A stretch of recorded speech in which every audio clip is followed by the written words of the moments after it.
Hello, तर मी आज तुम्हाला माझे गुरुवारचे रुटीन दाखवणार आहे. बाकीच्या दिवसांसारखीच माझं आजचं गुरुवारचं रुटीन असते. पण आज मला उपवास असतो आणि फक्त मला हृदयाच्या पप्पांचा टिफिन करावा लागतो आणि हृदयासाठी तेव्हाच मी थोडा वरण-भात लावून घेते. Hello and welcome back. स्वागत आहे तुमचं माझ्या यूट्यूब चॅनलमध्ये ज्याचं नाव आहे रुद्राज मॉम लाईफस्टाईल.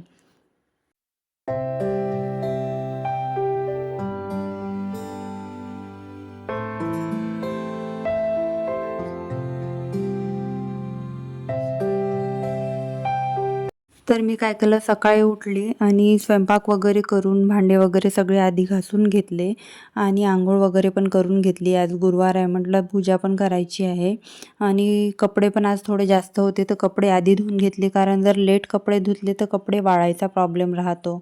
तर कपडे धुवून घेतले आणि गॅसचा ओटा पूर्ण साफ करून घेतला. नळं वगैरे सिंक वगैरे नेहमीप्रमाणे जशी मी क्लिनिंग करते तसं मी करून घेतलं. मी गुरुवारच्या दिवशी काही डीप क्लीनिंग करत नाही, पण माझे जे रोजचे काम आहे ते मी गुरुवारी पण करते. तर उपवास असल्यामुळे जास्त काही कामांचं लोड घेत नाही मी. पण जे माझे रोजचे काम आहे ते डेली केल्याशिवाय असं कामं केल्यासारखे वाटत पण नाही.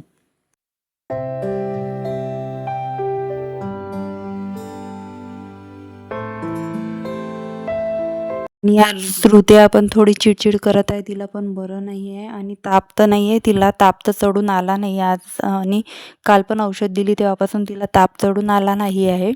पण तिला मी काल सर्दीची औषध दिली नाही. काल तिला दिवसभर सर्दी काही वाटली नाही तर मी तिला सर्दीचं औषध दिलं नाही. तर ती आज थोडी सर्दीमुळे थोडी चिडचिड करत आहे आणि तिचं आज थोडं नाक वाहत होतं सकाळी सकाळी. तर मग तिला औषध द्यायचं म्हणजे एवढा मोठा प्रश्न असते.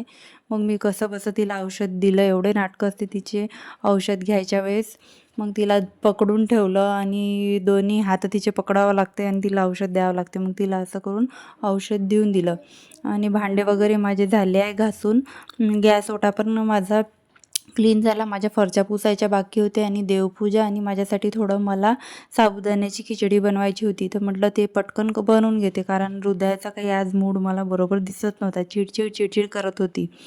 तर मी फरच्या पुसून घेतल्या आणि फरची जर नाही पुसली तर असं वाटतच नाही कामं केल्यासारखी आणि हृदय एवढं चिकट लावून ठेवते बघा. मला असं हाताने ते खोरून ते काढावं लागते. कुठे बिस्किट, कुठे काही पण ते सांडून ठेवते. काही पण खाल्लं तर खाली घाण करते आणि असे हात ती म्हणजे आता ते काय करते, जो गॅसचा ओटा आहे तिथे ते साईडनी लागला आहे तो गोटा तिथे पण लावते. आणि हाताचे ठसे ती तिथे आणि थोडे कपाटाच्या आरशावरती हाताचे ठसे मारते आणि बेडवर जिथे जिथे तिचे हाताचे ठसे उमटू नये तिथे तिथे ती हाताचे ठसे मारते. तर असं तिचं घाण करणं सुरू आहे घर. आता तिला किती रागवलं कितीही म्हटलं आणि थोडं काय करते, काही पण घेऊन घेते म्हणजे लाटणं वगैरे झालं आणि फ्रीजवर आणून ती मारते. आता हे एक नवीनच शिकली, फ्रीजवर आणून मारायचं. तर माझा पोछा मारून झाला. एकदा पोछा मारून घेतला मी आणि झाडू तर हृदयाचे पप्पा जायच्या आधी मी एकदा झाडून घेते. सगळे कामं मॅनेज होत नाही, कारण 8:30पर्यंत नाश्ता, चहा, हे ते टिफिन वगैरे हे ते करावं लागते. तर झाडू मारणं माझं तेवढं होऊन जाते. मग पोछा वगैरे मी नंतर करते. मग पूजा पण झाली. थोडे फुलं आणले खालून.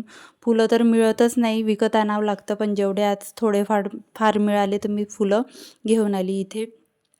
पूजा केली आणि हे जे गुलाबाचं फूल आणलं होतं त्याच्या पण पाकळ्या गळाल्या.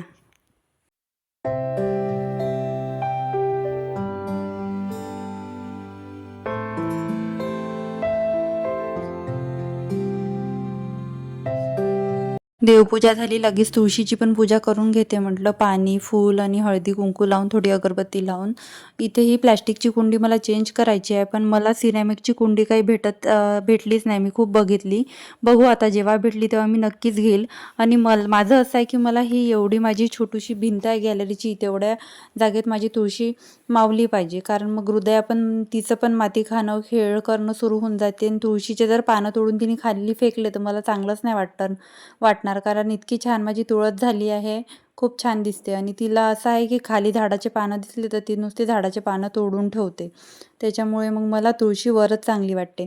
देवघर मला खाली ठेवायचं आहे, पण इथे आधीच ते देवघरासाठी बनवलं होतं. तर मग मी देवघर तिथे सध्याचं ठेवलं आहे आणि हृदया पण लहान आहे. हृदया एक एक देव घेऊन जाते. सगळ्या देवांची तिने नावं ठेवले आहे. स्वामी समर्थ महाराजांना म्हणते आप्पा जय जय जय दे आणि गणपती दिसलं तर हाता जे जे दे, तिला हत्तीसारखे दिसतात. तर मग असं ती गाय वासरू आहे तर हंबा जय जय दे, तर ती अशी ते घेऊन घेऊन पळते. जोपर्यंत मी पूजा करते तोपर्यंत एक एक देव घेऊन ती पळत सुटते. असं वाटते नकोच आता, जोपर्यंत ही छोटी आहे तोपर्यंत वरच ठेवू. मग खाली मी थोडं याच्यापेक्षा थोडं मोठं देवघर घेऊन मी देवघर खाली ठेवायचा माझा विचार सुरू आहे. आता झालीच आहे ती 2 वर्षाची, थोडं 1 वर्ष होऊन जाते मॅनेज, मग काय शाळेतच जाईल.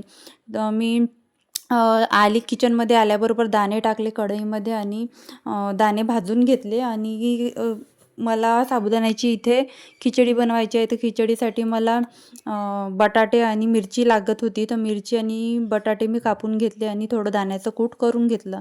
तुम्ही साबुदाण्याची उसळ करताना त्यामध्ये लाल तिखट टाकता का? मी उसळ करताना लाल तिखट टाकत नाही, कारण माझ्या घरी लग्न आधीपासून मी लाल तिखट उसळमध्ये खाल्लं नाही आहे. तर असं म्हटलं जात होतं की लाल तिखट खाल्ल्या जात नाही. पण तुम्ही म्हणाल हिरवं तिखट चालतं आणि लाल तिखट का नाही?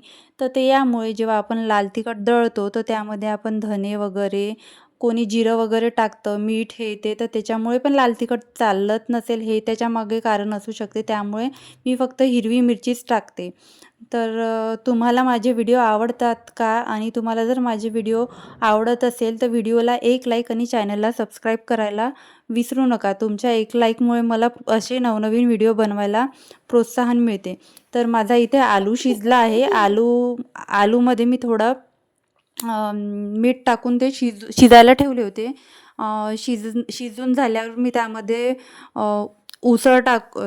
साबुदाणा टाकून दिला आणि त्याच्यामध्ये दाण्याचं कूट टाकून दिलं.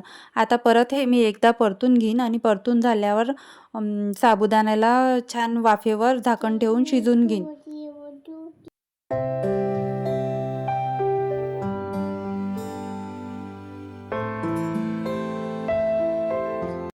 साबुदाणा छान परतून घेतला आहे. आता मी त्यावर झाकण ठेवते. झाकण ठेवल्यावर तो छान वाफेवर शिजून जाईल. आता मी व्हिडिओ इथेच थांबवते. भेटूया अशा नवीन व्हिडिओमध्ये. सध्यासाठी बाय बाय.